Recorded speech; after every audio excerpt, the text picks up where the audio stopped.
Bonsoir à tous, bienvenue dans cette conférence, dans ce live Facebook que je vous avais promis ce matin. Alors je suis avec François, on est en direct à Budapest au congrès des infopreneurs. Alors c'est un rendez-vous des gens qui travaillent sur Internet, donc on apprend toutes sortes de techniques, de choses pour progresser dans ce qu'on fait sur Internet. Et j'ai eu la chance justement de rencontrer hier François. Il va se présenter ensuite. Alors, vous êtes de plus en plus nombreux à vous connecter. On va attendre quelques secondes qu'il y ait un petit peu plus de monde. Voilà. En ce moment, alors là, je vois de plus en plus de personnes qui se connectent. On le voit juste en haut de notre écran. Ouais, super. C'est pratique.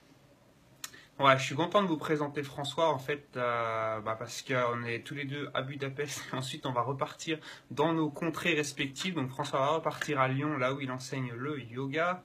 Et de mon côté, je vais repartir à Tallinn, où j'habite depuis peu.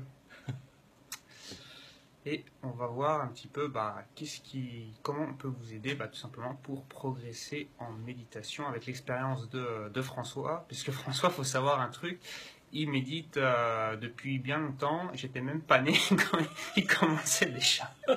Donc, il a une longue expérience derrière lui. Voilà. Écoute François, tu peux peut-être nous dire quelques mots justement sur ton parcours, un petit peu un long parcours qu'on va essayer de faire simple, et puis après on pourra rebondir. N'hésitez pas si vous avez justement des questions, ou je sais pas si vous voulez ajouter des choses dans la fenêtre de chat pour rebondir. Si vous avez des questions, n'hésitez pas. Comme ça, nous, ça nous permet en live de vous répondre à ce que vous dites. Donc voilà, François, à toi l'honneur. Oui, effectivement, donc je m'appelle François, bienvenue à tous, je suis vraiment très heureux de vous parler, de partager ça avec Jonathan. Pour moi, c'est un honneur aussi d'avoir un jeune homme comme Jonathan qui est engagé sur un tel chemin, c'est vraiment un bonheur pur. Et donc, effectivement, moi, je me suis engagé sur le chemin spirituel en 1985, donc en cette vie. Donc ça fait, ça fait 30 ans maintenant. Il y a encore quelques temps, je disais ça fait 25 ans, maintenant je peux dire ça fait plus de 30 ans. Et actuellement, je dirige un centre de yoga à Lyon où j'enseigne le Hatha Yoga au tout public, mais aussi j'ai des gens qui me suivent donc, pour être formés à la pratique méditative. Et donc j'ai initié donc, un programme de formation en ligne maintenant. Voilà. Et c'est dans ce contexte que finalement j'ai la chance maintenant de rentrer en contact avec des gens comme Jonathan, et c'est un pur bonheur, quoi. Voilà. Alors là, je vois dans la fenêtre de chat, il y a Nadia qui dit « Dommage, je ne peux pas visionner votre vidéo ». Alors, c'est peut-être un problème de connexion. De notre côté, ça a l'air de fonctionner normalement. Bon. Okay. Nadia, je vous recommande d'essayer avec une autre connexion si possible. Et quel est le conseil que tu pourrais donner aux gens qui débutent en méditation et qui se demandent un petit peu comment pratiquer? Moi, c'est une question que beaucoup de gens me posent. Donc moi, je vous conseille la méditation, vous concentrer sur votre respiration pour démarrer. Vous allez voir votre esprit souvent partir. C'est normal, c'est pas grave. Mais c'est bien justement d'en prendre conscience. Est-ce que François, tu aurais un conseil à partager pour les gens qui démarrent? Parce que je sais que vous êtes beaucoup à débuter sur cette page. Oui. Alors la question, ce serait quoi? Qu'est-ce que tu recommanderais pour s'y prendre, pour démarrer en méditation, avec ton expérience, ton retour? Déjà, c'est de prendre une habitude dans sa vie, de pouvoir apprécier ce que l'on a, pouvoir prendre conscience aussi de ce que l'on a. Parce que bien souvent, on est toujours dans une course en avant de toujours plus, toujours plus, toujours plus. Et puis quand on a envie de quelque chose et qu'on finit par l'avoir, eh bien ensuite, très vite, ça devient habituel. Et puis, ça devient normal. Et on n'apprécie plus. Et on veut encore autre chose. Et c'est une course sans fin. Et finalement, on n'arrive jamais à expérimenter un bonheur stable de cette manière. Donc déjà, développer du contentement. Parce que si véritablement on arrive à prendre conscience de toutes les conditions qui sont réunies pour notre bonheur et qui sont là, eh bien, on va les vivre pleinement, voilà, on va s'en imprégner, et puis on va être relativement tranquille. Et si on est tranquille, notre mental est déjà dans des dispositions de calme qui nous permettent de développer l'expérience méditative. Alors que si on est tout le temps affairé à courir après quelque chose de nouveau, en permanence, ce sera très difficile de développer l'expérience. Donc déjà, développer le contentement. C'est la raison pour laquelle aussi, je dis tout le temps, que se contenter d'appliquer des techniques de méditation pendant 10 minutes par jour, par exemple, et puis le reste du temps, retourner à la vie comme tout le monde, ça ne sert à rien. Je suis absolument d'accord. Ça ne sert à rien, il faut absolument développer une philosophie de vie. Donc pour ça, on a besoin de recevoir des enseignements, de s'inspirer des sagesses anciennes, comme le bouddhisme par exemple, ou tant d'autres. Et puis ça nous amène à réfléchir, à reconsidérer la manière que l'on a d'établir notre rapport à la vie, quoi, tout simplement. Et puis construire comme ça, jour après jour, petit à petit, une véritable philosophie de vie qui soit vraiment solide. C'est un petit peu comme si on prépare une terre fertile qui puisse recueillir les graines que l'on va semer.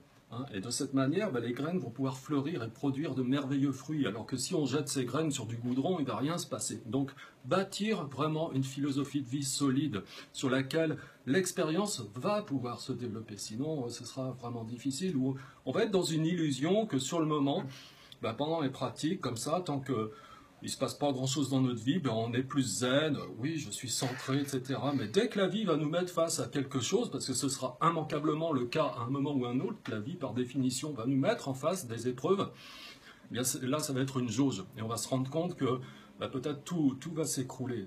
Pourquoi ? Parce qu'on n'aura pas, finalement, de terre fertile, on n'aura pas développé une vraie philosophie de vie. Donc, il ne faut pas occulter cet aspect, je pense.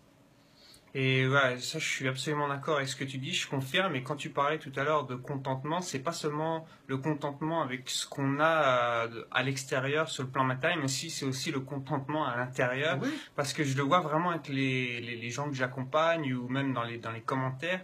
Beaucoup de gens, justement, ont envie d'atteindre, je sais pas, un état particulier, se disent, il faut pas que j'ai de pensée, il faut que je fasse le vide, je suis pas assez bien quand ma pratique, je fais pas correctement puisque j'ai encore des pensées. Non, c'est plutôt, justement, accepter ce qui est, et c'est pas seulement au niveau de l'extérieur, de se satisfaire de ce qu'on a, mais c'est aussi à l'intérieur. Donc ça, c'est vraiment un point important que je retrouve par rapport aux gens qui me suivent. Alors, je vais regarder un petit peu vos messages que vous me laissez. Alors, merci à Angélique qui me dit que ça fonctionne. Monique me dit « Ok, super. Quel bonheur de vous écouter. » Écoutez, moi, je suis ravi aussi de pouvoir faire cette conférence. Je vous considère comme des amis, comme je le disais dans le message. Et en tant qu'ami, je voulais vous partager l'expérience avec François, là, parce qu'on a discuté, c'était sympa. Donc, je me suis dit, pourquoi pas vous en faire profiter en même temps. Alors, il y a Sèvres qui demande, mince, je prends en cours de route, y aura-t-il un replay? Oui, il y aura un... En fait, le vidéo est enregistré, vous pourrez la revisionner ensuite. Ensuite, il y a Monique qui demande, est-ce que vous auriez des livres que vous recommanderiez? Est-ce que tu as des propositions? Alors moi, je recommande volontiers d'emblée, quand les gens commencent mon programme de formation à la pratique méditative, de lire un livre de Thich Nhat Hanh, qui est un grand maître bouddhiste internationalement reconnu. Je recommande Il n'y a ni mort ni peur. Ni mort ni peur de Thich Nhat Hanh. Ça permet de mettre tout de suite le doigt sur des choses essentielles, ça permet tout de suite de reconsidérer sa manière de voir la vie, comme on la voit habituellement, et ça permet tout de suite c'est très réconfortant en même temps, parce que bizarrement, même si le titre, ça peut vous saisir un petit peu comme ça, à la lecture de ce livre, on peut se sentir très réconforté par rapport justement à toutes nos peurs. Et une de nos peurs principales, c'est la mort, et la représentation qu'on s'en fait. Donc, il propose une autre perspective sur la vie. Et vraiment, je conseille ça. En général, ça apporte beaucoup. Bon, c'est pas limitatif, hein, parce que bon, ça, c'est ce que moi je fais avec mes élèves. Mais il y a beaucoup d'autres choses qui sont très intéressantes aussi. Alors, j'ai pas lu le livre en particulier dont tu parles, mais j'ai lu un autre livre de Thich Nhat Hanh qui s'appelait Guérir l'enfant intérieur, qui était très bien aussi. C'est un excellent auteur que je vous recommande. Et il y a Bruno Lallemand, moi, que je recommande. J'ai beaucoup appris avec Bruno Lallemand, donc je vous recommande ses livres. Alors, j'ai oublié le titre, je suis désolé. Comment utiliser pleinement votre potentiel. Enfin, ça doit être quelque chose comme ça. Vous tapez Bruno Lallemand, c'est vraiment très bien fait aussi. C'est assez excellent, donc je vous le recommande. Alors, je vais reprendre un petit peu le fil de votre discussion. Il y a Angélique ensuite qui dit « Comment gérer sa philosophie en étant très émotionnel plus qu'en l'acceptant, je déborde d'émotions. » Je pense, si je ne dis pas de bêtises, comment faire quand on est débordé par ses émotions, c'est apprendre, je pense, à vivre avec dans un premier temps pas se battre avec, parce que si vous battez, c'est comme mettre de l'huile sur le feu, en fait, ça devient pire. C'est ce qui arrive d'ailleurs à des gens qui débutent en méditation ou qui démarrent et ils veulent bien faire, et en fait, ça empire parce qu'ils se battent, ils veulent un état particulier, ils imaginent que ça devrait être d'une certaine façon, et ils mettent de l'huile sur le feu, ils compliquent la chose. Donc je sais pas, toi François, ce que tu dirais. Moi je dirais, bah, c'est apprendre à laisser, à accepter ces émotions-là. Et la conséquence, ça va être qu'elles vont s'éteindre, mais c'est pas quelque chose qu'on recherche, c'est une conséquence. C'est le calme fait que ça va s'éteindre, comme un feu qu'on n'alimente plus, qui va s'éteindre, mais on ne cherche pas à l'éteindre, paradoxalement, ça va se faire, ça va être la conséquence du calme, justement. Je sais pas si tu veux ajouter quelque chose. C'est-à-dire que souvent, dans l'expérience qui est la nôtre en tant qu'être humain, eh bien, on s'identifie à son mental, on s'identifie à ses émotions, et finalement, voilà, on est complètement pris et emporté par ça. Alors qu'on peut porter un regard différent, établir un rapport différent avec ça. Vous voyez, par exemple, quand une maman a son enfant qui pleure, eh bien, elle ne va pas fermer la porte, se mettre dans un endroit, mettre la télé à fond pour surtout pas entendre l'enfant. Qu'est-ce qu'elle va faire si son enfant pleure? Elle va rentrer dans la chambre, elle va prendre son bébé dans les bras, elle va le bercer, elle va lui dire des mots doux, et naturellement, le bébé va s'apaiser et la maman va voir ce qui ne va pas chez le bébé. Ça peut être les couches à changer, ça peut être le bébé qui a soif, ça peut être que le bébé, ben, on se rend compte. Naturellement, la maman va voir ce qui ne va pas et le bébé va être tranquillisé. Et puis, elle va arriver à comprendre ce qui se passe. Et le bébé va se sentir aimé. Ben, vous pouvez vous placer du point de vue de votre âme et établir ce même rapport que la maman envers son bébé. Donc votre âme vis-à-vis de ces émotions qui se manifestent là. Hein, et les bercer, leur dire simplement, par exemple, l'agacement. Sans parler, par exemple, des grosses émotions. Commencez par des petites choses, plutôt que commencer par la colère. Vous pouvez commencer par des choses qui sont de l'ordre de l'agacement, simplement. C'est un stade inférieur, et ça, c'est accessible, même quand on est débutant.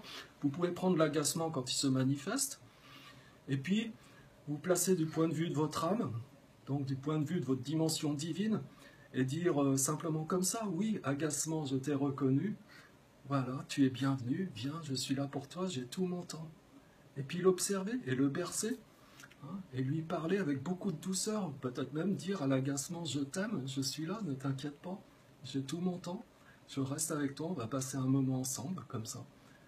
Voilà. Et ça va s'apaiser, un petit peu, jour après jour, de plus en plus, jusqu'à un moment où vous allez vous rendre compte que vous avez complètement transformé les choses, quoi. Exactement. Je suis absolument d'accord avec ce que tu dis, et je rajouterais vraiment d'être patient, d'être bienveillant. Votre bébé, l'image que tu prends, bah, vous allez être patient, vous n'allez pas vouloir lui dire arrête, là tu me saoules. Voilà. Vous allez le traiter avec amour, bienveillance, patience. Bah, c'est la même chose avec vos émotions, exactement. Voilà, c'est ça, exactement. Allez bien les accueillir, les accepter, les aimer, et puis comme tu l'expliquais, et puis voilà, ça se calme tranquillement. Alors je vais continuer de reprendre le fil. Alors vous voyez mon gros doigt, je suis désolé, je pense que je vais m'améliorer au fur et à mesure. Alors il y a Lynn qui dit, alors il y a quelques personnes qui nous remercient, je vous remercie au passage en même temps, ça me fait plaisir que vous soyez là. Alors, je vais reprendre le commentaire de Lynn qui dit « Il est très difficile de rester méditatif, la vie nous oblige à revenir à la réalité brute. » Je pense que toutes les situations sont des occasions de pratiquer, de nous confronter. Il ne faut pas imaginer que vous seriez sur une île déserte tout seul, là ça y est, ça serait facile, tranquille, vous n'avez plus besoin de vous prendre la tête. Il y aura toujours des soucis qui vont se présenter de toute façon. Chaque situation, c'est une occasion de se confronter, d'apprendre. Et c'est quoi comment vous pouvez être plus libre? C'est quand ça vous affecte plus ces situations, il peut se passer des choses autour de vous. Vous vous en fichez pas, mais ça vous affecte plus dans le sens vous mettre dans un état où vous voulez y échapper, où ça vous embête. Enfin voilà, c'est juste, ça se passe, c'est comme ça, et puis c'est très bien. Et puis du coup, la question se pose même plus de nous obliger à revenir à la réalité brute. C'est juste, voilà, c'est une situation, ça change, ça passe, et puis voilà. Je sais pas, François, toi, qu'est-ce que tu voudrais ajouter à la question? Il y a tellement de choses à dire là-dessus. Alors déjà, l'essentiel, c'est que si vous êtes là, déjà c'est bien, parce Exactement. que vous bénéficiez d'un partage d'expérience de Jonathan, et donc vous êtes guidé, donc vous allez faire votre chemin, parce que bien souvent, et plus particulièrement aujourd'hui, on est dans une société où il faut tout de suite. Mais c'est comme tout. On comprend très bien, par exemple, que pour devenir médecin, il nous faille 7 ans, 10 ans d'études, que pour devenir avocat, ce soit pareil, que ce soit pour devenir ingénieur, ce soit pareil. Mais là, pour le sujet de la méditation, il faudrait que ça arrive comme ça. Non, c'est comme tout, ça demande du temps, de la persévérance pour que l'expérience s'installe, puis se développe, et puis que vous arriviez à recueillir des premiers fruits, mais ensuite, à un moment donné, de merveilleux fruits, plein de fruits. Et voilà, donc le tout, c'est de faire un pas l'un après l'autre. Et parfois, bon, on peut être un peu frustré parce qu'on voudrait avoir plus de résultats. Mais vous savez, au bout d'un an, si vous avez commencé au bout d'un an de pratique, par exemple, c'est votre cas ici qui écoutez, mais regardez un an en arrière, vous en étiez quand vous n'aviez pas entamé la pratique. Et vous en êtes aujourd'hui. C'est ça qu'il faut voir, c'est le chemin que vous avez parcouru. Et puis, il y a de fortes chances que dans 2 ans ou dans 3 ans, quand vous retournerez et vous regarderez en 2016, vous verrez que vous avez encore parcouru du chemin. Le tout, c'est d'avancer et puis finalement d'expérimenter de plus en plus de bonheur dans sa vie. En tout cas, un bonheur de plus en plus stable, qui soit de moins en moins dépendant des circonstances extérieures. Voilà. Et quand vous pouvez faire ce constat que vous avez avancé sur ce chemin, eh bien voilà. Donc de temps en temps, c'est intéressant de regarder un petit peu où vous en étiez et où vous êtes là aujourd'hui. Simplement pour vous rassurer et puis continuer votre chemin. Et puis les résultats, c'est comme ça qu'ils arrivent tout simplement. Vous savez, que ce soit Jonathan comme moi, qu'est-ce qui fait qu'aujourd'hui on a atteint un niveau tout relatif de maturité spirituelle, parce que c'est une vérité toute relative, ça. Absolument. C'est tout simplement le temps qui a fait son œuvre, la régularité, la persévérance, et après les choses se font, vous recueillez les fruits tout à fait naturellement, quoi. Voilà, exactement. Ça, je confirme ce que tu disais. D'ailleurs, s'il y a deux personnes de mon club, Anne-Marie et Christine, si elles sont là, voilà, c'est exactement ça que je vous expliquais. Regardez ce que vous avez fait réaliser depuis le passé, plutôt que de regarder voilà, tout ce qui n'a pas, tout ce que vous voudriez qu'il soit déjà là et qui n'est pas encore là. C'est très bien, c'est excellent ce que vous avez fait, bravo, et voilà, juste faut continuer, mettre un pas devant l'autre, comme un petit enfant qui apprend à marcher, et voilà, il tombe, il apprend, il progresse et il avance. Et c'est important, comme tu l'expliquais, de construire un bonheur sur des bases solides. Ça, Bruno Lallemand, il explique vraiment, il appuie beaucoup là-dessus, parce que c'est vraiment important, pas vous dire, voilà, aujourd'hui, j'ai eu des bonnes circonstances, enfin, il s'est passé quelque chose de bien, c'est génial. Ça, c'est des pics émotionnels, ça va redescendre. Ce qui est le plus important, c'est que ça soit stable, qu'il y ait une bonne nouvelle ou une mauvaise nouvelle, qu'il n'y a pas des gros pics, mais que ça soit le plus stable possible. Et là, vous êtes tranquille, parce que vous n'êtes plus dépendant des circonstances extérieures. Il peut se passer un truc bien ou un truc pas bien, vous en profitez s'il se passe des trucs bien, sinon vous en tirez les leçons, mais c'est pas dramatique en soi, c'est juste des occasions de grandir. Alors, je vais regarder ensuite. Alors, il y a Monique qui nous dit merci. Merci Monique. Merci pour les bons conseils. D'après Karen, merci Karen. Il y a Chantal que je connais très bien. Coucou Jonathan, je viens d'arriver, j'ai couru. Fallait pas courir, Chantal, il y aura la rediffusion, mais merci d'être là, ça me fait plaisir. Chantal, c'est quelqu'un que je connais depuis 1 an, qui a vraiment changé énormément de choses dans sa vie. Elle est membre de mon programme, justement, et ça me fait vraiment plaisir de voir son évolution, de voir tout ce qu'elle a parcouru en peu de temps, et c'est vraiment impressionnant. Chantal, bravo, tu es un bel exemple pour les autres membres, pour toutes les personnes qui avancent sur ce chemin, justement, construire plus de bonheur authentique, stable, et être moins dépendant des circonstances extérieures.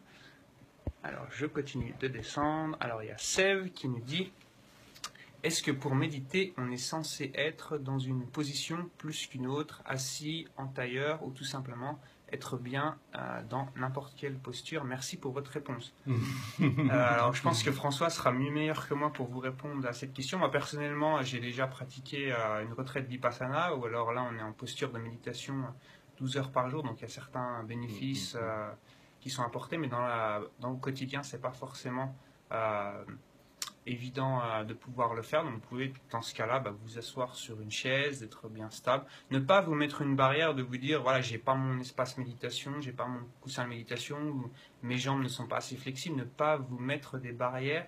C'est toujours mieux de pratiquer sur une chaise que de ne rien faire, en fait. Comme on disait, toujours un pas en avant. Voilà, donc ne vous bloquez pas sur la position. Je pense que c'est un plus, François pourra nous en dire, je pense un peu plus qu'il est enseignant de yoga en même temps. Mais moi, je pense que si vous pouvez le faire, faites-le. Mais sinon, c'est pas grave en soi, c'est pas dramatique. Ne vous bloquez pas là-dessus. Parce qu'il y a beaucoup de gens, je sais, qui imaginent ça devrait être comme ça parce qu'ils ont l'image voilà, avec les médias ou ce qu'ils ont vu. Il faut être en position du tailleur, mais leurs jambes sont pas flexibles. Donc ils se disent, je peux pas méditer. Enfin, vous prenez pas la tête avec tout ça. C'est pas si dramatique que ça. Je pense que tu peux confirmer. Oui, ton je pense que tu as à peu près tout dit. Puis c'est vrai qu'on pourrait apporter une réponse générale à ça, en ce sens que se placer du point de vue d'un enseignant qui s'adresserait à un public de candides ou des gens qui commencent donc tout juste une pratique méditative. Donc là, bien sûr, on donne des recommandations sur la posture.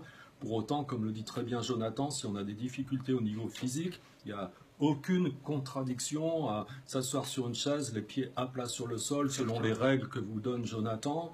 Et on peut tout à fait développer une très très belle expérience aussi dans ces conditions. Ça n'empêche pas, bien sûr, si on a la capacité physique de s'asseoir au contact du sol dans une posture extrêmement stable qui va favoriser l'immobilité et la stabilité, ça crée des conditions supplémentaires, mais bon, c'est pas rédhibitoire si vous êtes assis sur une chaise, bien loin de là. Hein. Bien souvent, on a une idée que si on n'est pas assis en tailleur au sol, on peut pas méditer. C'est une fausse croyance. C'est insensé, ça.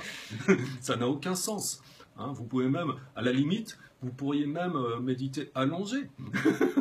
J'ai une personne justement, Annick, que je connais bien, qui pratique allongé parce qu'elle a un handicap, elle n'a pas le choix. Et ça se passe très bien, il faut juste éviter de le faire après un bon repas parce que sinon ça risque de se transformer en sieste. Mais à part ça, sinon c'est très bien, ça fait très bien à faire parce que c'est dans votre tête que les choses changent. Oui. Plus que voilà, d'une certaine posture ou quelque chose de... Alors après, si vous n'êtes pas débutant et puis que vous avez entamé ce chemin et puis que c'est des questions qui peuvent être plus de l'ordre de l'agitation mentale, alors que tout va bien, eh bien vous êtes en train de vous demander est-ce que vraiment tout va bien? Hein, c'est-à-dire, vous êtes en train de vous poser la question, est-ce que je suis malade? Alors que tout va bien. Moyennant quoi, vous risquez de prendre un médicament qui n'est pas adapté puisque vous n'êtes pas malade. Et moyennant quoi, vous risquez de devenir malade alors que vous ne l'étiez pas. C'est assez paradoxal. Et au départ, tout allait bien, vous étiez tranquille et tout d'un coup, vous devenez agité. Vous voyez, donc des fois aussi, on se pose trop de questions. Il faut être tranquille simplement. Hein, vraiment tranquille. S'établir dans sa nature propre. Être tranquille. Voilà, revenir à la simplicité, on se pose trop de questions, on mentalise trop les choses. Je sais qu'on est habitué avec l'école, enfin en général, on est dans une culture où on nous enseigne, enfin on nous habitue à beaucoup trop penser. Voilà, faites simple, vous prenez moins la tête et puis en général, c'est paradoxalement comme ça que ça se passe le mieux, qu'on arrête de faire plein de calculs, voilà, faut que je fasse ci, faut que je fasse ça, si je fais pas ci, va se passer ça, enfin oubliez toutes ces choses-là. Vous prenez moins la tête, vous laissez couler. D'ailleurs, François me racontait de son expérience quand il était en Inde. Alors apparemment, moi j'y suis pas allé personnellement en Inde, mais il me disait il y a énormément de stimuli au niveau du son, au niveau des couleurs, au niveau, il y a plein de monde partout. Et donc voilà, il y a des gens qui adorent et il y a des gens pour qui, moi je connais des gens pendant ma retraite de Vipassana qui m'ont raconté que pour eux ça a été difficile malgré qu'ils pratiquaient, parce que c'est un choc et tout. Et voilà, François m'expliquait, du coup, c'est l'occasion aussi de vivre tranquille, parce qu'il y a plein de stimuli, justement, prenez-vous plus la tête, parce que de toute façon, vous pouvez plus, là, c'est trop, là. Il y a un trop plein, vous allez péter un boulon. Donc, voilà, c'était l'occasion, et c'est justement ça, voilà, c'est plus besoin de penser autant. Et puis tout roule, tout fonctionne. Parce que justement, j'en profite, tu organises des séjours en Inde, tu accompagnes les gens. Donc s'il y a des gens parmi vous qui ça intéresse d'aller en Inde, je sais que s'il y a des gens que ça intéresse, parce que l'Inde, voilà, c'est un pays particulier, il y a une énergie particulière, François en parlait tout à l'heure. Donc s'il y a des gens voilà, que ça intéresse, François peut y aller avec vous, vous accompagner, ce qui est bien, parce que vous êtes... dans un groupe, vous pouvez vous sentir plus sécurisé. Vous n'avez pas besoin de vous préoccuper. Est-ce que je suis au bon endroit? Est-ce que si? Est-ce que ça? Voilà, vous suivez le groupe et c'est beaucoup plus pratique. C'est quand est-ce que ça se déroule, ta prochaine? Alors là, prochaine retraite. Au moment où on est en train de vous parler, j'en fais un à la fin du mois prochain sur 10 jours. Donc c'est vraiment à très courte échéance. Sinon, tous les ans, je programme un séjour en Inde pour un groupe. Peut être un groupe de 7 à 12 personnes, c'est variable. Voilà. Et puis mon ambition, c'est de faire ça plus souvent, pour que plus de gens en profitent, parce que il se trouve que l'expérience est tellement fabuleuse pour les gens, que naturellement j'ai envie d'en faire profiter plus de monde, quoi.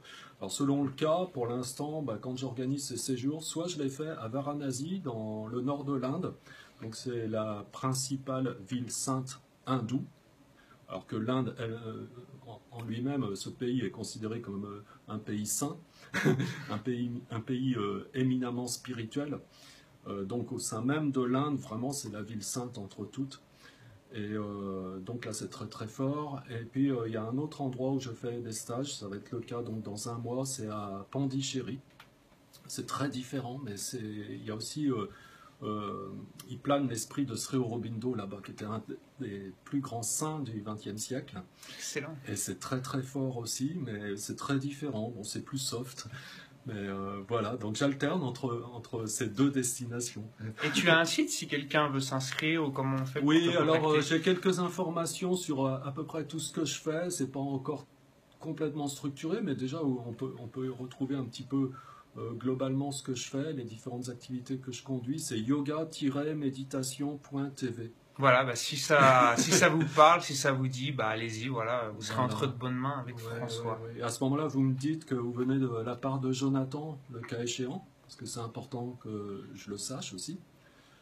Ah, parce que bah, si on arrive à faire des choses ensemble, en synergie, bah, ce sera top, quoi. Voilà, parce qu'on a des complémentarités Ouais. différentes. Voilà. Ouais. J'ai une plus grande expérience sur comment fonctionne le web marketing, parce que ça fait 5 ans que j'ai mon site. Voilà, et certains d'entre vous, je pense à Annick, elle me connaît depuis 2011, donc elle a vu toute mon évolution.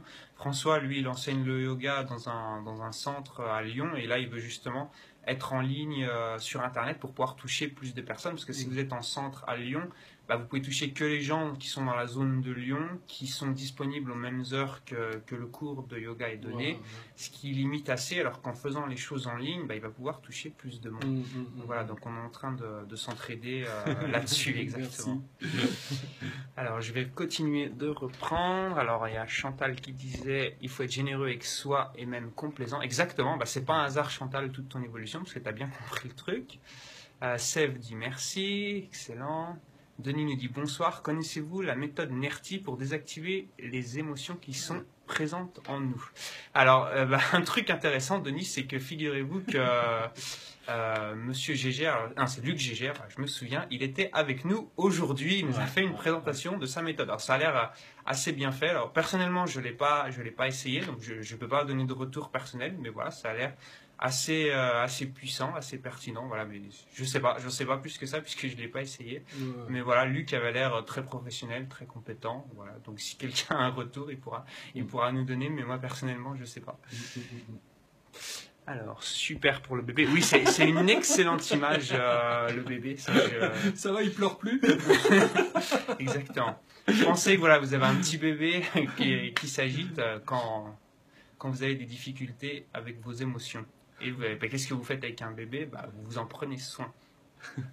C'est exactement, moi je me suis dit aussi, avec mon site internet, si je considère les gens, tous ceux qui me suivent comme des amis, en fait tout est facile. Voilà, on est bienveillant avec ses amis, on a envie de leur apporter le meilleur. C'est ça. Et c'est ça, une des choses qui était importante ici à ce congrès des infopreneurs, là où on est, où on apprend à développer nos sites internet, à toucher plus de monde, c'est de garder ça en tête, de considérer les autres comme des amis, mais exactement comme avec vos émotions aussi, au lieu de vous battre avec, ça crée des tensions inutiles et ça ne mène à rien, ça ne fonctionne pas.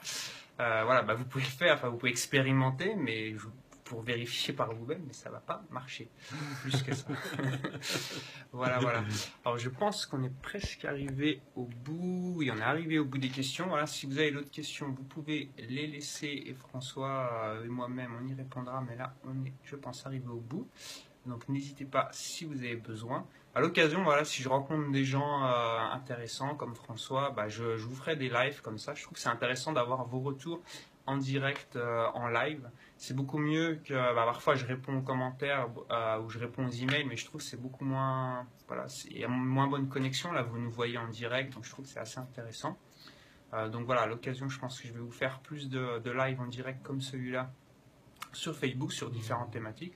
Ou si un jour, je trouve un livre intéressant, comme tu parlais, si je le lis, je vous ferai un retour comme ça en direct de ce que j'ai appris pour que vous puissiez en profiter. Et puis voilà. N'hésitez pas à retrouver François sur son site, donc yogaméditation.tv, c'est ça? Ouais, yoga-méditation.tv. Exactement. Et sinon, si tu veux ajouter quelque chose, François, pour le mot de la fin.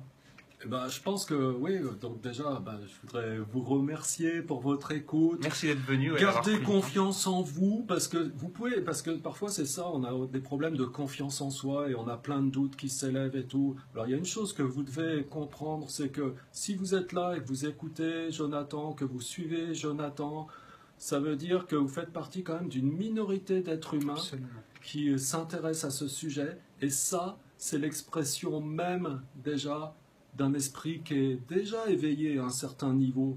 Donc, au contraire, vous avez une valeur intérieure qui est là, qui s'exprime déjà. On a tous ça, qui que l'on soit. Hein. Mais vous, particulièrement, ça, c'est déjà éveillé. Sinon, vous ne seriez pas là.